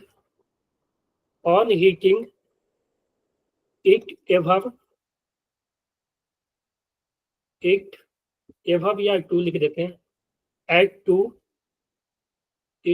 on heating it to TC, ठीक है।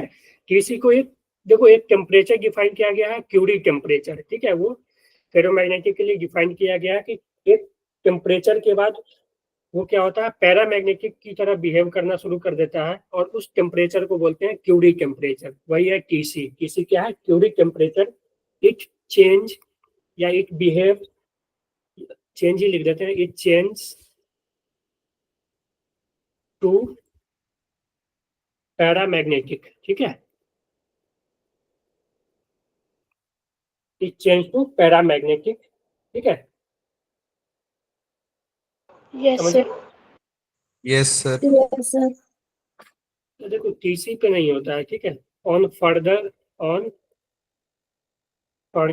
हीटिंग, ठीक है, टीसी से थोड़ा भी ज्यादा होगा ना, ठीक है, तो क्या होगा, वो पैरामैग्नेटिक पे की तरह बिहेव करना शुरू कर देगा, ठीक है। और इसका देखो साई जो होता है ना, वो इस तरह से बिहेव करता है, साई इक्वल टू, ठीक है, C by T minus T C, ठीक है, टी माइनस टी सी। इससे ज्यादा क्वेश्चन नहीं आएगा, लेकिन इसमें सिर्फ ये चीजें याद रखना, ठीक है, कि कौन सा सबस्टेंस है जो कि क्यूबिक टेम्परेचर से ऊपर हीट होने पे पैरामैग्नेटिक हो जाता है, ठीक है, उसका प्रॉपर्टी ही चेंज हो जाता है, ठीक है, फिर उसे वो क्या हो जाएगा, पैरा की तरह बिहेव करना शुरू कर देता है।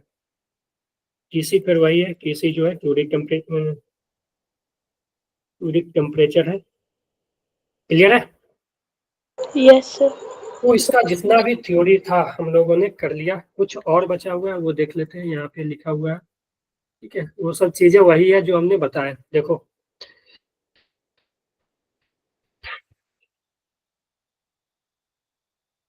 देख रहे हो ना, yes sir. Properties, Yes, sir. Yes sir. ठीक है, प्रॉपर्टी में आई, ससेप्टिबिलिटी, म्यू आर, ठीक है, फिर कर्व की बात करेंगे, आई एच कर्व, ठीक है, उसके बारे में बताते हैं।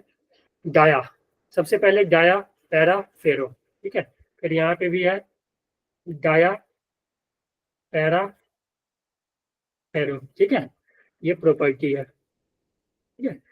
तो सबसे पहले आई, डाया के लिए स्मॉल नेगेटिव, क्लियर हो चुका है ये। पैरा के लिए स्मॉल पॉजिटिव, फेरो के लिए वेरी लार्ज पॉजिटिव, क्लियर है। Yes sir. ससेप्टिबिलिटी वही चीज है, ठीक है, क्योंकि ये दोनों प्रोपोर्शनली होता है, ससेप्टिबिलिटी आई बाई एच होता है, ठीक है, तो इसके लिए स्मॉल नेगेटिव, स्मॉल पॉजिटिव, फिर वेरी लार्ज पॉजिटिव, ठीक है। म्यू आर ये तो लिख चुके हैं, ठीक है। Yes sir. I H curve, तो देखो हमने क्या लिखा था कि ससेप्टिबिलिटी जो होता है किसी भी मटेरियल के लिए वो फिक्स रहता है, ठीक है ना, अगर पैरा जाया है तो उसके लिए फिक्स रहेगा, एक किसी एक मटेरियल के लिए वो फिक्स रहेगा, वो होता है आई बाई एच, ठीक है, I बाई एच, ठीक है। तो हम लोग ऐसे लिख सकते हैं I equal to psi into H, यानी y इक्वल टू mx की तरह ग्राफ है ना ये। Yes sir. Yes, sir. और देखो जो डायामैग्नेटिक के लिए साई नेगेटिव होता है, तो नेगेटिव यानी स्लोप नेगेटिव, तो इसके लिए जो ग्राफ बनेगा इस तरह का बनेगा, नेगेटिव स्लोप वाला ऐसा, ठीक है, ऐसे, ठीक है, स्लोप नेगेटिव का ग्राफ ऐसे बनेगा ऐसे, ठीक है, एंगल जो है वह 90 से बड़ा, ठीक है। Yes sir. उसी तरह इसके लिए देखेंगे तो ये जो साई होता है वो पॉजिटिव, और साई यहाँ पे स्लोप का काम कर रहा है तो ये पॉजिटिव, ठीक है। और इसके लिए जो है ना फेरो के लिए वो बिहेवियर ऐसा रहता है, ठीक है, साई का, और ये इसका बिहेवियर लिनियर नहीं होता है, वो कुछ इस तरह का कर्व रहता है, ठीक है। तो इसको याद रखना, समझ गए, आई एच कर्व। तो आई एच कर्व में इसके लिए नेगेटिव स्लोप वाला, इसके लिए पॉजिटिव, और जो फेरो है उसके लिए ये कर्व बनेगा इस तरह का, क्लियर है। और इसका भी पॉजिटिव ही रहेगा। अगर हम ऊपर आई ले ले, ये एच ले ले, ठीक है, तो इसके लिए आई नेगेटिव, ठीक है, इसके लिए सॉरी आई और एच, ठीक है, आई एच, तो इसका देखो आई क्या है, पॉजिटिव, ठीक है, इसका आई क्या है, नेगेटिव, यानी नेगेटिव नीचे है ना आई, और इसका आई और एच, इसका भी पॉजिटिव ही है, लेकिन इसका जो कर्व है वो कुछ इस तरह से नॉन लीनियर है, ठीक है, ये जो कर्व है वो नॉन लीनियर है, और ये दोनों कर्व जो है लीनियर है, ठीक है, याद रहेगा ये, क्योंकि ग्राफ डायरेक्ट देकर पूछ सकता है कि ये किसका ग्राफ है, समझ गए, किस मटेरियल का। Yes sir. या ऐसा Yes, पूछ देगा sir. कि बताओ कि डायामैग्नेटिक का ग्राफ कौन होगा, 3-4 ग्राफ दे देगा उसमें से, ठीक है। तो ये उसी तरह ससेप्टिबिलिटी और टेम्परेचर, ठीक है, variation of susceptibility with temperature. तो देखो डाया का कोई भी टेम्परेचर के साथ वेरिएशन नहीं होता है। साई और टी का ग्राफ देखोगे तो कांस्टेंट है, ठीक है, टेम्परेचर कितना भी बढ़ा लो, मान लो यहाँ टेम्परेचर 0 था, यहाँ कुछ और हुआ, बढ़ाते गए, लेकिन साई जो है वो कुछ निगेटिव वैल्यू, मान लो यहाँ पे मान लो -0.5 था, ठीक है, तो वो 0.5 ही रहेगा, ठीक है, हमेशा, देख रहे हो। Yes, sir. तो इस तरह से Yes. इसके लिए देखो ससेप्टिबिलिटी, और ये जो था इन्वर्सली प्रोपोर्शनल था, यानी टेम्परेचर बढ़ाने से ये घटता था, यानी ऐसे लिख सकते हैं susceptibility into temperature equal to constant, ठीक है, आया था। तो ये जो है रेक्टेंगुलर हाइपरबोला का ग्राफ बन रहा है, ठीक है, साई और टी का, ठीक है। तो रेक्टेंगुलर हाइपरबोला का कुछ इस तरह का ग्राफ बनता है ऐसे, ठीक है, X Y equal to constant का ना कुछ इस तरह का ग्राफ बनता है, जो कि यहाँ पे बना हुआ है। सेम यहाँ पे देखो तो ये भी इस तरह से बन रहा है, ठीक है। फिर यहाँ पे जाओगे तो देखो अगर मान लो कि एक रॉड है, ठीक है, डायामैग्नेटिक रॉड है, तो इसको एक एक्सटर्नल मैग्नेटिक फील्ड में, देखो ये जो नॉर्थ साउथ है ना, मैग्नेट लिया गया, ये मैग्नेट को लिया गया कि ये एक्सटर्नल मैग्नेटिक फील्ड प्रोड्यूस करे, यानी इस डायरेक्शन में मैग्नेटिक फील्ड प्रोड्यूस किया। तो ये कुछ इस तरह से, देखो इस तरह से रखोगे ना तो ये रेडफल होकर सीधा हो जाएगा, लेकिन ये जो है वो हॉरिजॉन्टली रहेगा, और ये भी हॉरिजॉन्टली रहेगा, ये पढ़ लेना, ठीक है, ये थ्योरी। मैग्नेटिक मोमेंट की बात करें तो मैग्नेटिक मोमेंट है वो वेरी लेस होगा, ठीक है, हमने पहले ही बताया था कि जो मैग्नेटिक मोमेंट इसमें आता है वो लेस आता है, और अपोजिट टू एच, ठीक है, अपोजिट Yes, sir. सेम यहाँ पे, ठीक है, सेम डायरेक्शन में, और ये magnetic moment high and direction in the direction of H, same चीज है। फिर एग्जांपल की बात करो तो एग्जांपल बहुत सारा लिखा हुआ है यहाँ पे, कुछ हमने उधर लिख दिया था, जैसे कि बिस्मथ लिखा था, एजी लिखा था, सीओ लिखा था, H2O, ठीक है, NaCl, डायमंड का वही ग्रेफाइट वगैरह, तो इसी का आइसोटॉप्स है, तो ये सब आ गया। फिर यहाँ पे एग्जांपल देख लेना, और इसका एग्जांपल आयरन निकल कोबाल्ट, ठीक है, और कुछ FeSO4 ये सब भी हो जाता है, ठीक है। तो मेनली ये याद रखना है इस तीनों को, और फिर इसका एग्जांपल कुछ याद कर लेना जो भी होगा, ठीक है, समझ गए। Yes Yes, sir. sir. तो इसको एक बार अच्छे से खुद से देख लेना, इसको ऐसे ही रहने दे या मिटा दे जो भी लिखा हुआ है। सर ऐसे ही सही है। कर दे, ऐसे ही रहने। ओके, तो चलो अब थोड़ा सा क्वेश्चन कर लेते हैं। कितना टाइम बचा हुआ है? टाइम तो हो गया ना? Yes sir. Yes, sir. कोई दिक्कत नहीं है, 10 मिनट कहते हैं हम लोग, ठीक है, ओके क्या? Yes. ओके। क्योंकि आज तो एक भी क्लास नहीं हुआ है ना तुम लोग का। कर लो 10 मिनट और 30 तक कर लेते हैं, कुछ क्वेश्चन भी हो जाएगा यहाँ से। जो भी थ्योरी पढ़े ना उस पर प्रैक्टिस होना ज़्यादा जरूरी है, क्योंकि ये सब चीज़ें भूल जाते हैं हम लोग, ठीक है ना। थ्योरी ये ज़्यादा समझे। Yes sir. Yes, sir. चलो देखो question number 1।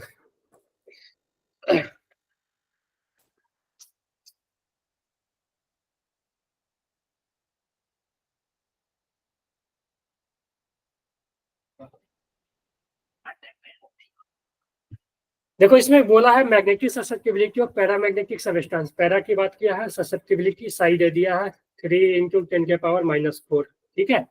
Is place in a magnetising field. देखो मैग्नेटाइजिंग फील्ड इसका देखो यूनिट देखो, ये क्या दिया हुआ है, एच दिया हुआ है ना, Yes, sir. Actually. एच दिया हुआ है 4 × 10⁴ एम्पियर पर मीटर। तो इंटेंसिटी ऑफ मैग्नेटाइजेशन पूछा है, यानी क्या पूछा है, आई पूछे सर। I would आई, ठीक है। तो डायरेक्ट फार्मूला है I equal to I by H. चलो आगे, ये खुद से करना ये सब, ठीक है ना, समझा रहे हैं सिर्फ, इसको करके आना है, ठीक है ना, ये सिर्फ समझा रहे हैं Yes. तुम लोगों को होमवर्क। फिर द वॉल्यूम ससेप्टिबिलिटी, इसका मतलब ही साई ही है, ठीक है ना, साई दिया हुआ है इतना। रिलेटिव परमिटिविटी पूछा है, ठीक है। तो साई इक्वल टू, या ऐसा लिखते हैं ना, mu equal to mu are equal to 1 + psi ना। Yes, sir. तो ये देखो Yes, sir. ये है ना 30 पॉइंट कितना दिया हो ना, इसको ऐसे लिख सकते हैं ना, इसको ऐसे लिखते हैं 0.003। Yes, तो sir. 1 प्लस ये करेंगे तो ये आ जाएगा 1 + 0.003, ये म्यू आर आ जाएगा। तो म्यू आर कितना आ गया 1.003। क्लियर है, Yes, sir. ठीक है, खुद से करोगे ये देखो मैग्नेटिक मोमेंट ऑफ द ये थोड़ा ये है, अच्छा क्वेश्चन है। देखो इसमें मैग्नेटिक मोमेंट ऑफ मास, ठीक है, इसमें मास दिया हुआ है, ठीक है। 3 नंबर ये है, 3 नंबर का हम लोग लिख देते हैं यहाँ 3, ये 2, ठीक है। 3 नंबर में देखो, 3 नंबर में क्या है, मास दिया हुआ है 75 ग्राम, सबको ऐसा यूनिट में बदल लेना। मैग्नेटिक मोमेंट दे दिया है m, ठीक है, 9 × 10⁻⁻7, ठीक है, ampere metre square. Density rho दे दिया है। देखो मास डेंसिटी हम तुम्हें वॉल्यूम के लिए दिया है, ठीक है। डेंसिटी तो मास अपन वॉल्यूम होता है ना, Yes, sir. Yes, sir. ये तुमको इसलिए दिया है।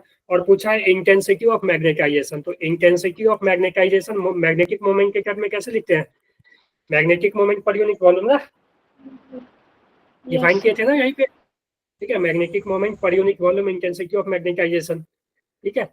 तो देखो मैग्नेटिक मोमेंट तो दे चुका है तुम्हें m, वॉल्यूम नहीं दिया हुआ है, लेकिन डेंसिटी का तो मास अपॉन वॉल्यूम होता है, यहाँ से वॉल्यूम हो जाएगा मास अपॉन डेंसिटी, ठीक है। Yes, sir. ऐसा ही वॉल्यूम आ जाएगा, आई इक्वल टू m/v कर दोगे ना।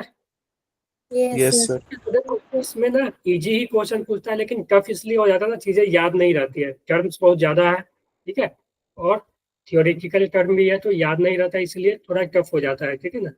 लेकिन इजी फार्मूला बेस्ड ही क्वेश्चन आता है, ये सब क्वेश्चन आया हुआ है, ऐसा ऐसा क्वेश्चन, ठीक है ना, ऐसा ऐसा क्वेश्चन आया हुआ है। तो इसको रहने दो। ये देखो कॉज ऑफ पैरामैग्नेटिक मैग्नेटिज्म, ठीक है, ये तो Spin लिखवा ही motion. दिया है। अब इसमें दूसरा है, हाँ एक्सेस, वही स्पिन मोशन दिया हुआ ऑप्शन 2 में। देखो इसमें देखो द फिगर रिप्रेजेंट मटेरियल, कौन सा मटेरियल है बताओ, Diamagnetic. डायामैग्नेटिक, रिपेल कर रहा है ना। Yes, sir. क्वेश्चन नंबर 3 में देखो which of the following statement is correct for ferromagnetic material, बताओ कौन सा सही है। सर पैरामैग्नेटिक की तरह सर। Paramagnetic pure temperature. ठीक Second. है, द मैग्नेटिक प्रॉपर्टी कौन सा, दोज बिकम पैरामैग्नेटिक, हाँ ठीक है, ऑप्शन सेकंड। क्वेश्चन नंबर 4 करो, इसमें क्या दिया हुआ है, देखो मैग्नेटिक ससेप्टिबिलिटी इतना डिग्री सेल्सियस पे दिया है इतना, और पूछा कितने पे है, किसका बात कर रहा है, पैरा का। तो पैरा का कैसे रिलेशन है, साई इक्वल टू, साई जो है इनवर्सली प्रोपोर्शनल टी का है ना, यस Yes, sir. यानी T1 equal to Sai 2 T2 ना। Yes sir. Yes, sir. ये देखो एक टेम्परेचर पे दे चुका है, दूसरे टेम्परेचर पे पूछा है, ठीक है, और टेम्परेचर को केल्विन में लेना, ठीक है ना। अगर डिग्री सेल्सियस में है ना तो उसको 273 से ऐड करोगे ना तो केल्विन में आ जाएगा, यानी -73 + 273 यानी 200 केल्विन, ठीक है। Yes sir. उसको भी उसी तरह से करोगे तो आ जाएगा, समझ गए। Yes sir. तो ये था, क्लियर है ये, और आगे बढ़े। अच्छा, इसको तो ऊपर करना है ना, चलो। हाँ देखो,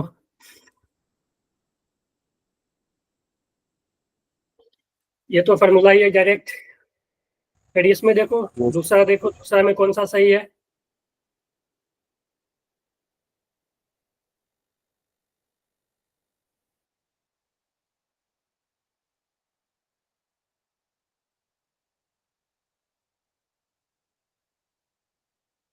ऑप्शन नंबर 4 सही है ना। Yes, sir. बी को लिख सकते हैं ना Yes. हम लोग, बी को हम इस तरह से लिख सकते हैं ना, लेकिन एच को हम ऐसे नहीं लिख Yes, sir. सकते हैं, ठीक है। बी को लिख सकते हैं हम लोग mu naught H plus mu naught I. उसके बाद हम लोग बाद में ना बी को लिखे थे एच के टर्म में, जो कि म्यू आर इंटू एच था, ठीक है। तो अगर Yes, सिर्फ हमें sir. बी लिखना है तो बी को तो इस तरह से लिख सकते हैं। अगर बी को एच के टर्म में लिखना है तो ये म्यू आर इंटू एच हो जाएगा, equal to mu naught H plus I, जो कि कहीं पे ऐसा नहीं दिख रहा है, H equal to mu naught H plus I नहीं, यहाँ पे म्यू आर से मल्टीप्लाई रहता तो ये भी सही हो जाता, ठीक है। Yes, sir. रिलेटिव परमिटिविटी दे दिया है, यानी म्यू आर दे दिया 5500, ठीक है। हमें ससेप्टिबिलिटी पूछा है, तो म्यू आर जो होता है 1 + साई होता है, ठीक है। तो साई क्या आ जाएगा, म्यू आर -1 ना, यानी इसमें से एक माइनस कर दो तो कितना आ जाएगा, 549, 4, 9. ठीक है। Yes, sir. ठीक है, तो इस तरह का ही क्वेश्चन रहता है, इजी क्वेश्चन।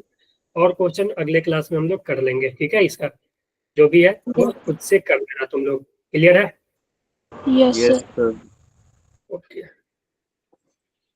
तो देखो ये थोड़ा सा लेंदी टफ टफ तो इसलिए हो जाता है कि नया नया टर्म आता है, कुछ अजीबो गरीब टर्म आता है, बी याद आता है, एच आ जाता है, ठीक है, साई आ जाता है।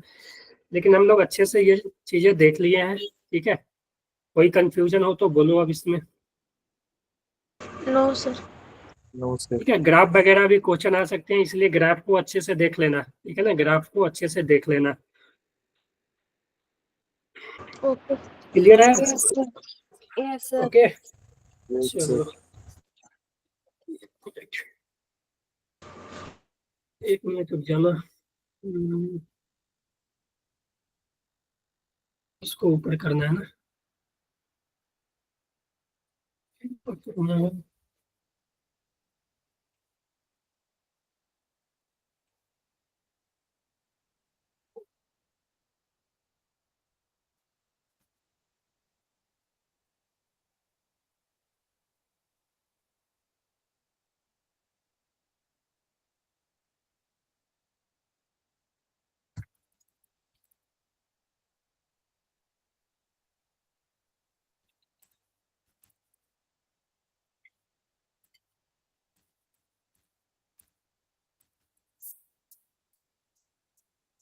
ठीक है। बोलो, कुछ पूछना है इसमें अब। No sir. No, sir. Yes, sir. सही है, क्वेश्चन देख लेना, जो भी तुम्हारे पास डीपीपी या मॉड्यूल होगा ना, वहां से क्वेश्चन देख लेना, ओके। एक बार ओके सर। पीडीएफ चला जाएगा।